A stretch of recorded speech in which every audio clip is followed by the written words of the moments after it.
The ash came on Tuesdays, always Tuesdays. A gray cloud settled over the fields before sunrise, coating the leaves, the fence posts, the rusted trough where Clara Mende filled water for her chickens. It smelled like burnt paper and something older, something mineral, like the inside of a cave. The power plant 3 miles down the road had been dumping coal combustion ash on the adjacent land for going on 7 years by the time Clara moved there, and nobody in town thought much about it. The land was cheap, practically free, actually, 14 acres for the price of a used truck. Her neighbor Dale, who ran a soy operation 2 fields over, walked over the day she signed the papers and squinted at the gray crust on the soil. He said, and she remembers this precisely, "You bought yourself a gravel pit, hun. Nothing grows in alkaline clay." He wasn't being cruel. He was being accurate as far as anyone knew. Clara was 38, divorced, and had exactly $11,000 left in a savings account. She had no farming background. She had a library card and a stubborn streak, and a dead father who once told her that the land always tells you what it wants, if you bother to listen. If you're new here and you want to see what happened when she actually listened, stick around and drop a comment telling us where in the world you're watching from. This story is going to surprise you. Clara grew up in a suburb outside Columbus, Ohio.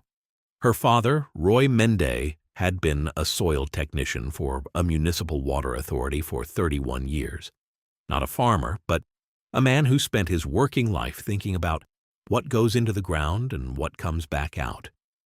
He kept a notebook, spiral-bound, green cover, filled with handwritten observations about soil chemistry, pH levels, mineral composition in different geological zones. When he died in the spring of the year 2016, Clara inherited the notebook along with a battered copy of a 1962 agricultural extension manual on reclaiming disturbed soils.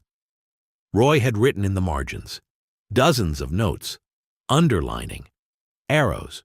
One sentence he'd circled 3 times read, "Coal fly ash, when weathered and amended, contributes silicon, calcium, magnesium, and trace boron, often deficient in Midwest glacial soils."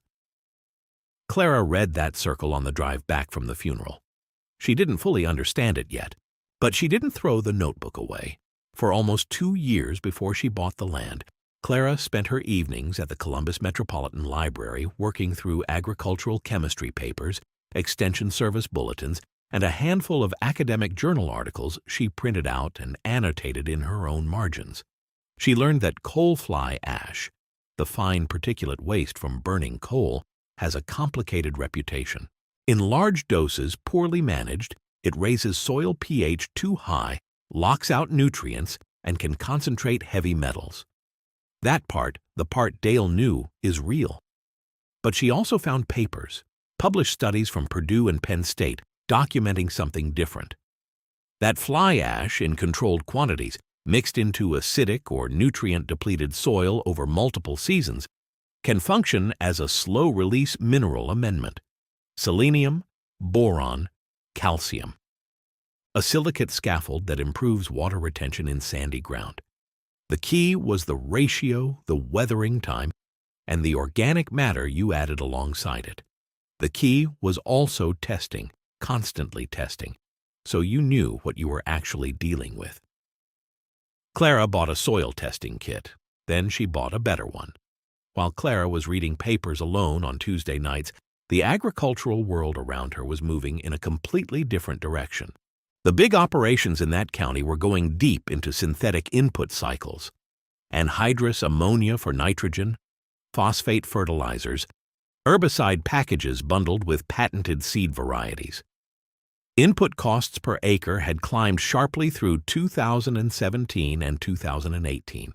Dale's operation alone was spending close to $300 per acre per season just on fertilizer and chemical inputs.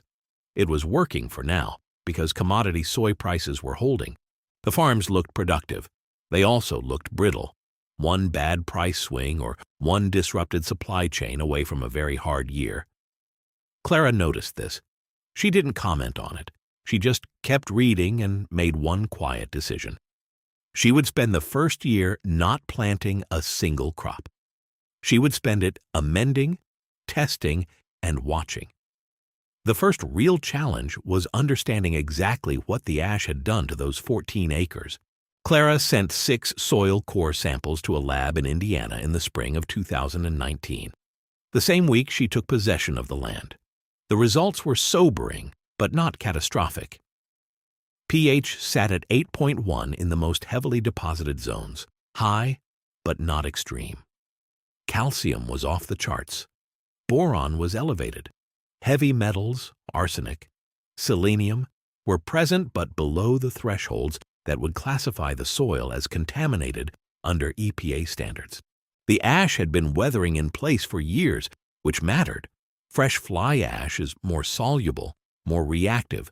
Weathered fly ash behaves differently. It had already begun to bind into the clay matrix. What the soil desperately lacked was organic matter, microbial life, carbon, the biological engine that makes chemistry meaningful. Without that, nothing would convert, nothing would cycle. Clara's plan became precise and unglamorous.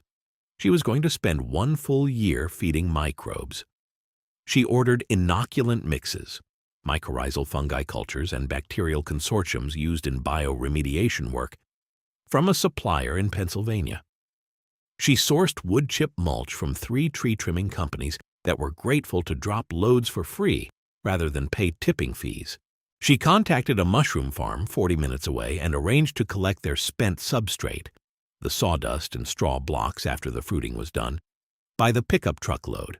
Spent mushroom substrate is dense with fungal mycelium and partially broken down carbon. It costs almost nothing because most growers consider it waste. Clara paid $20 a load. She laid the chips and substrate across the fields in October of 2019, watered it down, inoculated sections at different rates, and left it. She also started a cover crop on the least affected corner, a mix of hairy vetch and cereal rye, nitrogen fixers that could tolerate the elevated pH while slowly adding organic matter at the root zone.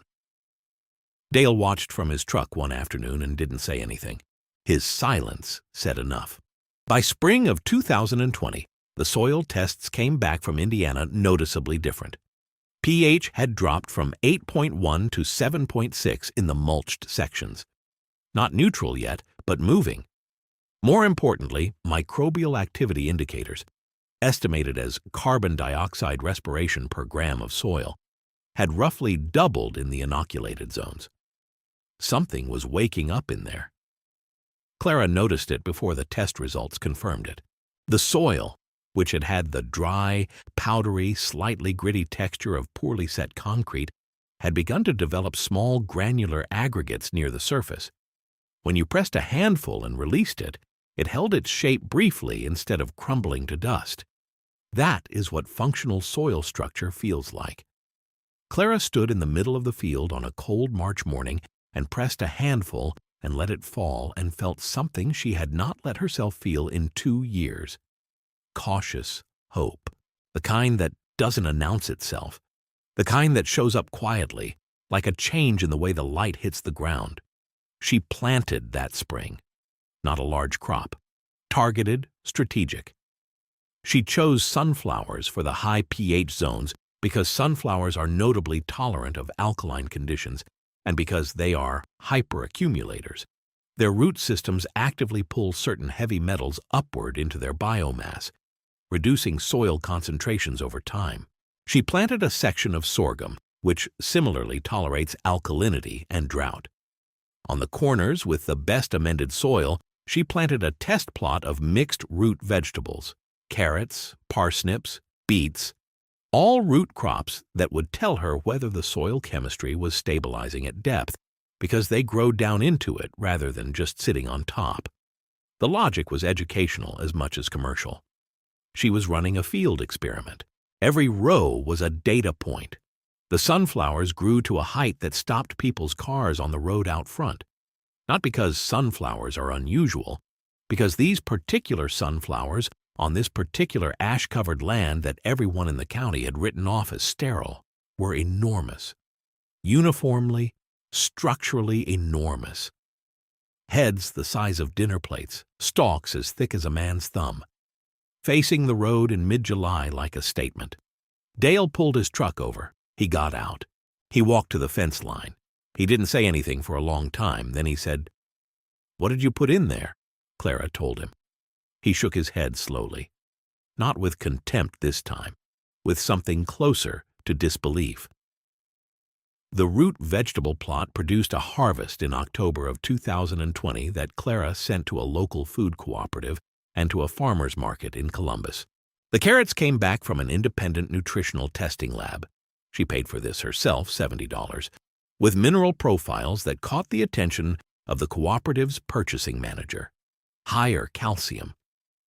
Notably elevated silicon and boron compared to standard commercial samples. The cooperative manager, a woman named Terry Okafor, who had been buying produce for 11 years, called Clara and said, "I don't know what you're doing out there, but these numbers are interesting. Can we talk about a regular supply?" Clara sold her first contract, 40 pounds of mixed roots per week for the fall season, at a premium price that the cooperative was willing to pay specifically for the documented mineral content. It was not a lot of money. It was a beginning. She scaled carefully. In 2021, she expanded the amended acreage, continued the sunflower rotation on the heaviest ash zones, and added a small orchard section, apples and pears, which actually prefer a slightly higher pH than the neutral standard. She hired one part-time worker, a recently retired biology teacher named Marcus Webb, who had read about her methods in a regional sustainable agriculture newsletter and driven out unannounced one Saturday to offer his help. He knew nothing about commercial farming. He knew a great deal about plant biology and soil ecology. He cost Clara $12 an hour and was worth considerably more. The two of them built a small testing station in the back corner of the property, a shed with a folding table, a centrifuge, pH meters, and a whiteboard covered in numbers. It looked more like a very low-budget lab than a farm outbuilding. That was precisely the point. The crisis, when it came, had nothing specifically to do with Clara. Input costs for synthetic fertilizers across the Midwest spiked sharply in 2022, driven by global supply disruptions and the cascading pressures on natural gas prices, which are the primary feedstock for nitrogen fertilizer production. Anhydrous ammonia prices, which had been running around $400 per ton in stable years, climbed past $1,200 per ton at peak. Dale's input budget for that season nearly tripled. Other operations in the county took on credit to cover the gap. Some couldn't. 3 farms within 5 miles of Clara's property went to auction that year. The conversations at the feed store changed. You could hear it in the pauses, the careful way people answered questions about how the season was going. Clara's input costs that same year were negligible. She was still receiving wood chips for free, still paying $20 a load for spent mushroom substrate. The mycorrhizal inoculants she used had largely established themselves as self-sustaining communities in the soil by that point. She'd documented this in her test station data, measuring Heifel networks in soil cores under a basic field microscope she'd bought second-hand for $60. Her fertility program ran her roughly $22 per acre. Dale's was running close to $340. She didn't bring this up. She didn't need to. The public turning point happened at the County Agricultural Extension Office meeting in February of 2023, a quarterly gathering that was normally routine and moderately attended. That year, the room was full and the energy was anxious. An extension agent named Phil Cartwright was presenting options for struggling operations, cover crop programs, conservation tillage incentives, emergency credit resources. It was a good-faith meeting filled with genuinely worried people. Clara was there because Terry Okafor had asked her to bring some documentation about her soil amendment approach for Cartwright to look at. She wasn't expecting to present. She brought a folder of her lab results and a short summary she'd typed up on Roy's old laptop. Dale saw her from across the room. He walked over before the meeting started and said point blank, "How much are your input costs right now?" Clara told him. $22 per acre. He stared at her for a moment, then he said, "Per acre total?" She said yes. He sat down heavily in the chair next to her and said, I need to understand what you've been doing. Phil Cartwright ended up asking Clara to walk the room through her approach for 20 minutes.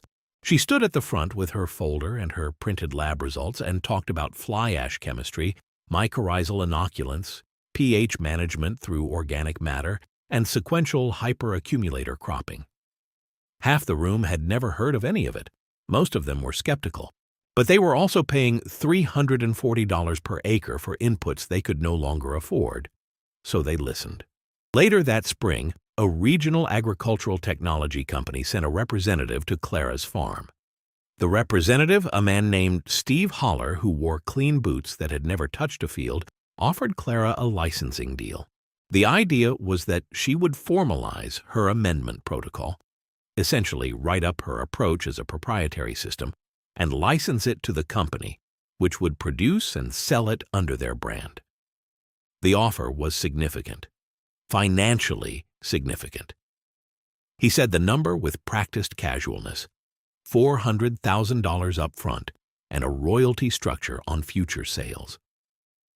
Clara walked him through the fields while he talked. She stopped at the edge of the sunflower section, still dormant in early spring, just stubble and dark soil, and looked at it for a moment. Then she said, "My father wrote this down in a notebook in the 1980s. It came from agricultural extension papers from the 1960s.